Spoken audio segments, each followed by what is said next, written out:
Assalamualaikum warahmatullahi wabarakatuh. Perkenalkan, nama saya Mustafa Kadir Lubis, NIM 2519129.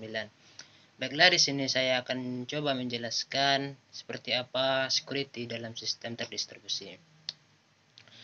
Yang pertama yakni itu kita harus tahu dulu terlebih dahulu apa sih security itu. Yang dimana maksudnya di sini adalah seperti apa definisi dari security itu. Jadi, security atau keamanan secara umum adalah langkah-langkah untuk menjamin privasi, integrasi dan ketersediaan sumber daya seperti objek, database, server, proses, saluran, dan lain-lain yang melibatkan perlindungan benda dan keamanan, mengamankan proses dan saluran komunikasi. Tujuan utamanya adalah untuk membatasi akses informasi dan sumber hanya untuk pemakai yang memiliki hak akses saja. Oh, terus kita akan berbicara tentang apa sih fungsi dari kenapa ada sebuah security dalam sistem terdistribusi. Jadi, pada sistem terdistribusi juga membutuhkan keamanan atau security yang dimana berfungsi untuk melindungi dari kebocoran data atau kerahasiaan data, melindungi dari perubahan dan interferensi atau integritas miss data keuangan yang membutuhkan teknologi ekskripsi dan informasi identitas dan mempertahankan sistem tetap tersedia setiap saat dibutuhkan atau ketersediaan. Kemudian adapun ancaman-ancaman yang ada pada sebuah sistem terdistribusi adalah yang dimana yang pertama yaitu kebocoran atau leakage, yang dimana maksud dari kebocoran di sini adalah pengambilan informasi oleh penerima yang tidak berhak. Nah, yang kedua yaitu ancaman yang kedua yaitu tentang pengubahan data atau tampering, yaitu pengubahan informasi yang tidak legal. Dan yang ketiga yaitu perusakan data atau vandalisme, yaitu serangan pada sistem terdistribusi tergantung pada pengaksesan ke saluran komunikasi yang ada atau membuat saluran baru yang menyamarkan atau sebagai koneksi legal. Pada dasarnya, penyerangan pada sistem terdistribusi terbagi menjadi dua, yaitu penyerangan secara pasif dan secara aktif. Yang dimaksud dengan penyerangan secara pasif adalah hanya mengamati komunikasi atau data. Yang kedua yaitu sedangkan yang dimaksud dengan penyerangan aktif yaitu secara aktif memodifikasi komunikasi atau data pemalsuan atau pengubahan email. Kemudian ada pun beberapa metode penyerangan adalah sebagai berikut. Yang dimana yang pertama penyerangannya itu bersifat adverse dropping, yaitu mendapatkan duplikasi pesan tanpa izin oleh orang yang memiliki itu pesan tersebut.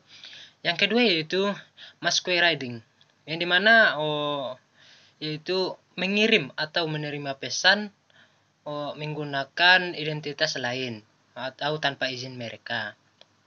Sedangkan yang ketiga yaitu message tampering, yaitu mencegat atau menangkap pesan dan mengubah isinya sebelum dilakukan ke penerima sebenarnya, sehingga data yang disampaikan tidak seperti data yang sebelumnya yang diterima oleh orang itu, tidak seperti yang diberikan oleh pengirim.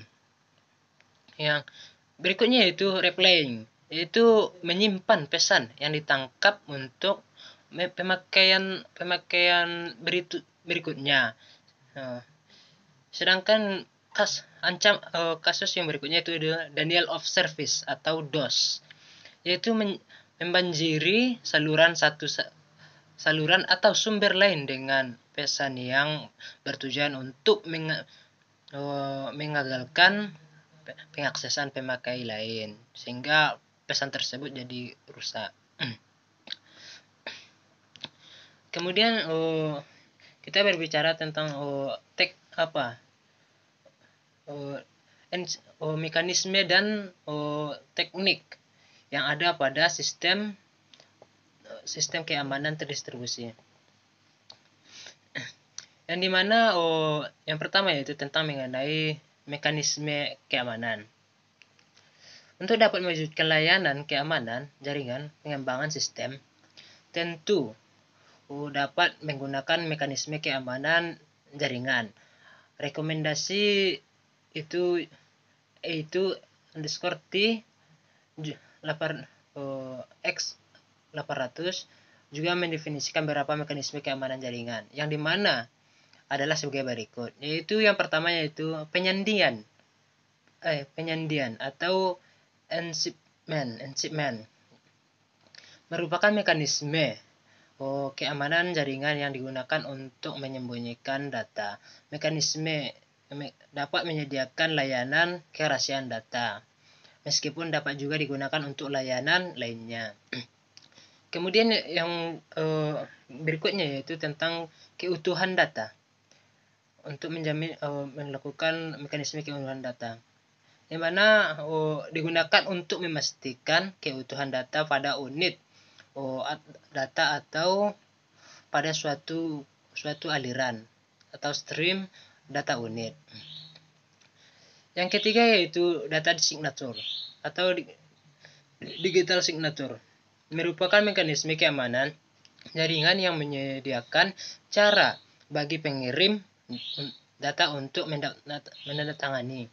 Jadi menggunakan sistem tanda tangan digital. Yang berikutnya yaitu authentication exchange. Mekanisme ini memberikan cara agar dua entitas dapat saling mengautentikasi dengan cara bertukar pesan untuk saling membuktikan identitas. Dan masih banyak cara-cara dalam mekanisme keamanan.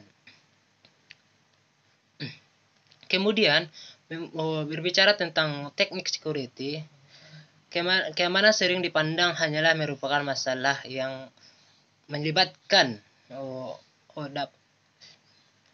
masalah teknis yang melibatkan dapat atau tidaknya tertembusnya satu sistem. Keamanan ini sendiri memiliki suatu konsep yang dimana lebih luas berkaitan dengan ketergantungan suatu institusi terhadap institusi lainnya.